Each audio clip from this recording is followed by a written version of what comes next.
Pemandangan seperti inilah yang dulu disuguhkan Danau Urmia. Air birunya yang menenangkan, menenteramkan hati siapa saja yang melihatnya. Berpesiar mengitari danau yang terletak di perbatasan Iran dan Turki ini menjadi sebuah kegiatan favorit masyarakat hingga 2 dekade terakhir. Tak hanya bagi manusia, flamingo, spesies burung berkaki panjang pun gemar bermain di danau seluas 5.200 km ini. Tak salah Danau Urmia menjadi kebanggaan bagi tanah Aryan. Namun segala keindahan kini berganti wajah kesuraman.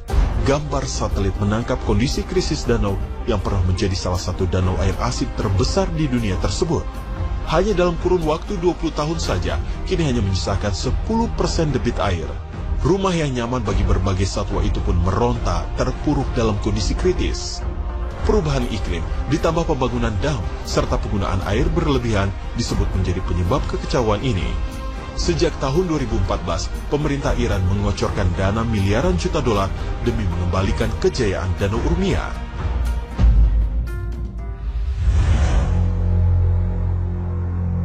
Bangkai perahu tua itu tergeletak tak berdaya, usai sudah tugas yang diembannya, mengantarkan sang pemilik mengarungi luasnya Danau Poyang, bukan karena kehilangan kemampuan, namun disebabkan oleh menghilangnya danau itu sendiri. Ya, hamparan pasir dengan genangan air di sana-sini kini menjadi rumah si bangkai kapal. Padahal tahukah Anda, dahulunya kawasan ini merupakan sebuah danau air tawar berukuran 3.200 km persegi. Menjadikan Poyang nama dari danau tersebut sebagai danau air tawar terbesar di wilayah Tiongkok. Dahulu Poyang begitu disegani, torehan sejarah terukir di sini. Di masa akhir dinasti Yuan pada abad ke-13, Poyang menjadi tempat berlangsungnya salah satu pertempuran dahsyat. Reputasi mengerikan juga tak dapat dilepaskan dari Poyang. Dari tahun 1960-an hingga 1980-an, sedikitnya 200 kapal dinyatakan karam di dasar danau. Julukan segitiga Bermuda Tiongkok pun akhirnya disandang oleh danau yang terletak di provinsi Jiangxi ini. Kini semua tinggal cerita, nyaris seluruh debit air telah menghilang. Semua disebabkan ulah manusia. Pembangunan bendungan pembangkit tenaga listrik terbesar di dunia menguras debit air hingga menyisakan kurang dari 1/8 total wilayah. Kondisi kekeringan ekstrim tersebut membuat sektor perikanan berhenti total. Masyarakat kekurangan air sekaligus menguak keberadaan jembatan granit kuno berusia 400 tahun sepanjang nyaris 3.000 meter. Pemirsa Mozaik Islam, keindahan alam semesta tak terbantahkan. Allah Subhanahu wa Ta'ala menjadikannya begitu sempurna hingga sekalian hamba dapat mengambil manfaatnya. Dalam surat Al-Baqarah ayat 164, Allah Subhanahu wa Ta'ala berfirman yang artinya, sesungguhnya dalam penciptaan langit dan bumi, silih bergantinya malam dan siang, bahtera yang berlayar di laut membawa apa yang berguna bagi manusia, dan apa yang Allah turunkan dari langit berupa air. Lalu dengan air itu dia hidupkan bumi sesudah mati atau keringnya, dan dia sebarkan di bumi itu segala jenis hewan, dan pengisaran angin dan awan yang dikendalikan antara langit dan bumi. Sungguh terdapat tanda-tanda keesaan dan kebesaran Allah bagi kaum yang memikirkan.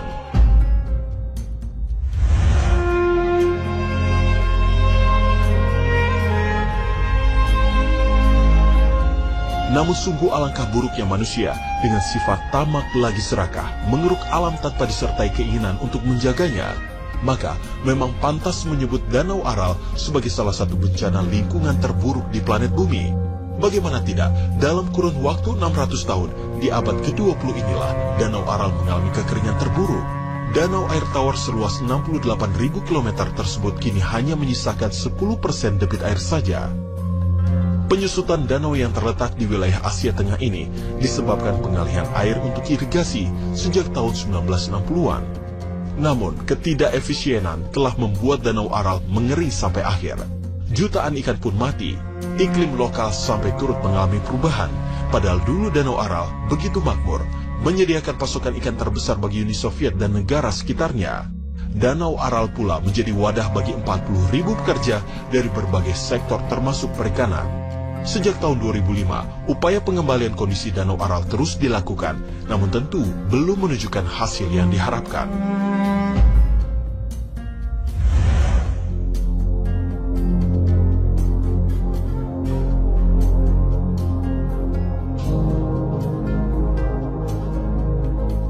Kebalikan dari 3 danau sebelumnya yang berukuran sangat besar, Danau Tiberias hanya berukuran kecil. Dengan kedalaman 43 meter, danau di dataran tinggi Golan ini menjadi danau air tawar terendah di dunia. Maka ketika airnya mengering, mungkin dinilai tidak mengkhawatirkan, namun lain halnya bagi kaum muslimin.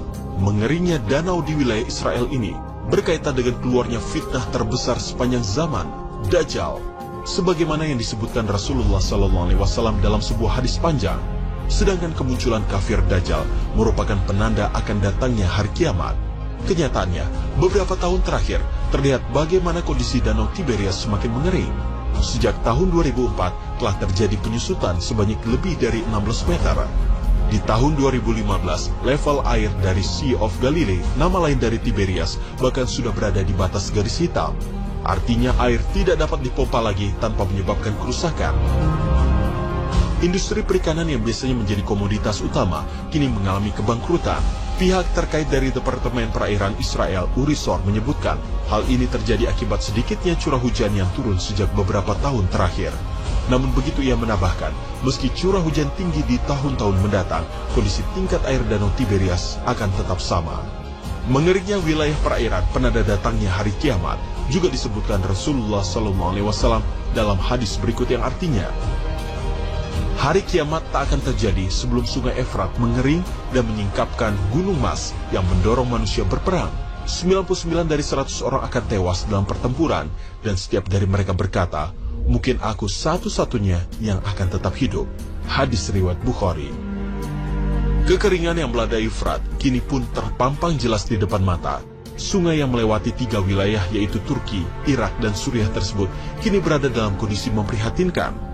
Penyusutan debit air terjadi secara signifikan dan terekam oleh gambar satelit milik NASA.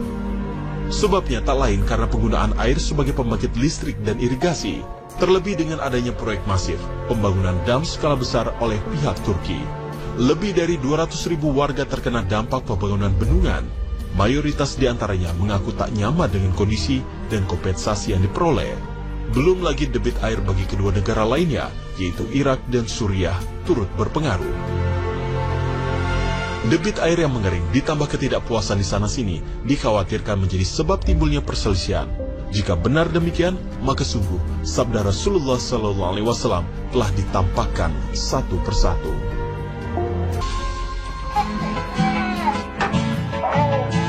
Pemirsa Mozaik Islam, bagi orang tua, salah satu momen paling membahagiakan dalam hidup adalah ketika dapat melihat gelak tawa dan keceriaan di wajah buah hati kita, terlebih saat usianya masih balita. Terkadang untuk membuatnya tersenyum sangatlah sederhana kok, yakni cukup dengan meluangkan waktu bercanda bersama si buah hati. Seperti yang dilakukan Tom Fletcher, ayah dari bayi berusia 1 tahun bernama Buzz Fletcher ini. Lihatlah, bermodal setangkai bunga dandelion liar, Tom mampu membuat Buzz tertawa terpingkal-pingkal. Suara tawa renyah Buzz tentu saja membuat si ayah senang, hingga kembali mengulangi aksi tersebut. Momen berharga yang diabadikan Tom ini adalah kali pertamanya Buzz melihat dan mengenal bunga dandelion. Pemirsa Mozaik Islam, setiap orang tua tentu memiliki gaya dan metode sendiri saat bercanda dengan buah hati. Namun seringkali para ayah kerap memunculkan ide-ide kreatif berbau jahil dan keisengan.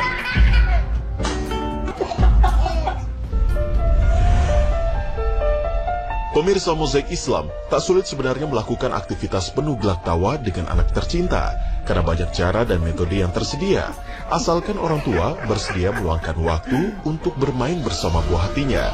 Namun sangat disayangkan, tak sedikit para orang tua terutama ayah yang menyepelekan arti pentingnya bersenda gurau bersama keluarga, terutama anak-anak mereka. Dali tidak punya waktu karena menunaikan tanggung jawab sebagai pencari nafkah bagi keluarga kerap menjadi alasan yang dikemukakan.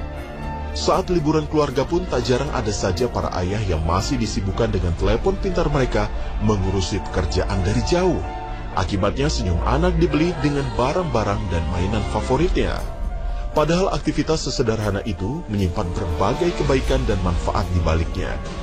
Mengutip dari laman web Kids Health, Mary L. Gavin, dokter spesialis anak asal Philadelphia, mengemukakan bahwa anak terutama di periode emas dalam hidupnya akan mengalami tumbuh kembang lebih maksimal jika memiliki rasa humor dalam dirinya. Mereka akan menjadi lebih bahagia, percaya diri, serta mampu menyikapi perbedaan antara diri sendiri dan orang lain. Berbagai penelitian juga menyebutkan, manusia yang lebih sering tertawa sedikit kemungkinan mengalami depresi, serangan jantung, serta memiliki imunitas yang lebih baik. Namun di antara kesemua faktor di atas, tawa dan canda di dalam keluarga akan membuat ikatan antara anak dan orang tua semakin erat terjalin. Bahkan di masa dewasanya kelak, anak tersebut akan mengingat candaan dan gurauan yang pernah dilontarkan ayah dan ibunya di kala kecil dulu.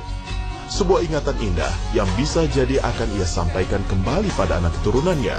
Wah, banyak sekali kan manfaat yang dibawanya? Keakraban yang terjalin antara anak dan orang tua adalah sesuatu yang sangat berharga. Islam sebagai ajaran penyempurna hidup manusia menganjurkan kepada sekalian umatnya untuk senantiasa berkasih sayang kepada anak-anak. Rasulullah SAW bersabda, "Bukanlah termasuk golongan kami orang yang tidak menyayangi anak kecil dan tidak menghormati orang yang dituakan di antara kami." Hadis riwayat At-Tirmidzi.